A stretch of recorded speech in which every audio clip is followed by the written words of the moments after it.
quando nós adquirimos uma ação e obtemos um ganho, tá certo? Então, nós temos um tributo de 15% a ser pago sobre os ganhos auferidos em ações, pessoas físicas. Os fundos, eles compram e vendem ao sabor dos seus interesses e não são tributados, você sabia? Coitado, o Paulo Guedes não sabe disso.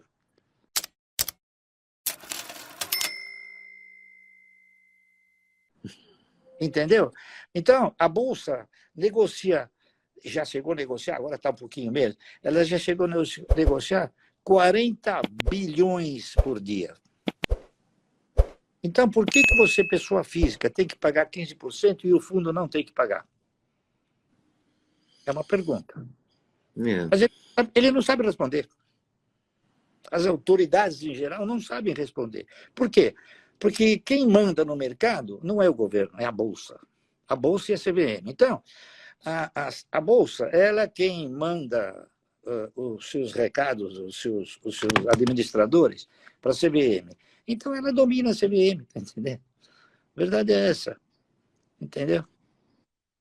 Então, não há... E aí ela não deixa mudar esse quadro. Não, tem que mudar, lógico, isso não há dúvida nenhuma. Sim, mas ela não deixa, ela atua ao contrário, ela não deixa esse quadro mudar. Provas disso, eu não tenho prova, mas eu chego na conclusão seguinte. Por exemplo, inúmeros funcionários, ex-funcionários da Bolsa, já foram presidente da CVM.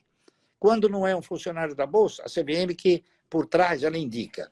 Então, ela praticamente está controlando, né? Deixa eu te falar uma outra coisa. Então, quem manda na economia do Brasil é a CVM? Não, a CVM não manda na economia, ela manda no mercado. É diferente. A economia é uma coisa e no mercado é outro. Quem manda na economia, quem deveria mandar na economia seriam os economistas, é isso, os administradores, os gestores. Mas, infelizmente, não há essa sintonia, entendeu? Então, você tem setores que você precisa controlar. O mercado de valores é um deles. Deixa eu falar um negócio para você que acho que o Guedes também não sabe. É o seguinte, se você alugar uma casa, você pode vender? Não. Não, claro, você está praticando o quê? Um estelionato, é isso? Se você alugar um automóvel, você pode vender? Não. Também não. Se você alugar um equipamento industrial, um equipamento agrícola, você também não pode vender. Mas se você alugar uma ação, você pode vender, você sabia? Como assim? Você aluga a ação e vende. Então, o que acontece? Você gera aí a perspectiva de uma formação de preços manipulada. Quando um país opta por montar um mercado de valores, a negociação dos papéis ela tem que se desenvolver dentro de fatores naturais, normais, oferta e procura. Se você tem a possibilidade de alugar, por exemplo, 150 milhões de ações e vender para produzir uma queda e depois comprar mais barato para ganhar, o que você fez? Você manipulou o preço. É isso? Então, o preço ele é o quê? Artificial. Se porventura, eu garanto uma coisa, que talvez o Guedes não saiba. Eu garanto uma coisa. Se amanhã o governo falar não pode mais locar ações, o mercado sobe 50%. Sabe por quê? Porque todos aqueles que venderam barato vão ter que comprar caro. Certo? Então, nós temos essas distorções no país. E o pessoal fala, não, mas nos Estados Unidos também pode fazer isso. Mas nos Estados Unidos é os Estados Unidos. Os Estados Unidos têm um contingente de investidores individuais de 80%, 90%. Aqui nós não temos investidores. Acho que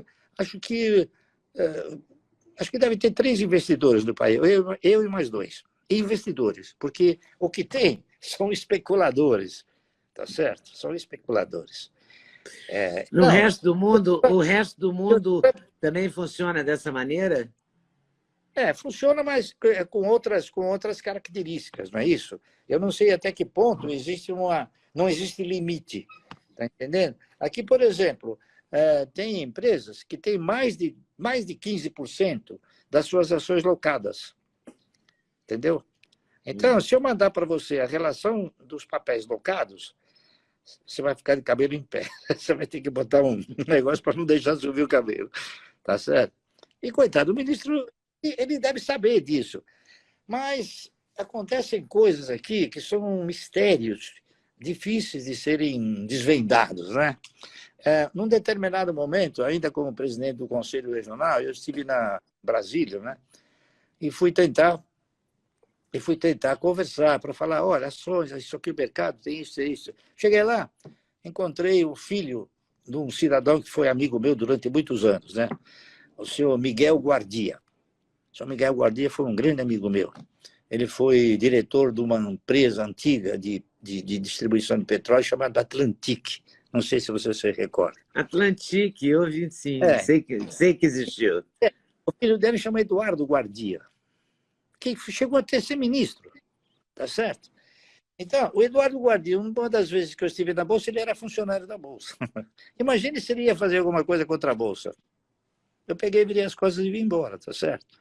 Então, tem certas coisas que você não consegue, mesmo provando, mesmo você indicando, mostrando determinadas realidades, as coisas não funcionam, entendeu? Então, é muito difícil, mas muito difícil você consertar esse país. Muito difícil. Então, você veja o seguinte, nós temos hoje uma preocupação muito grande com o emprego, não é isso? Sim. Nós temos milhões de desempregados, né? Mas por quê? Se você começar a indagar o porquê que nós temos desempregados, é porque o cidadão não quer investir aqui, está entendendo?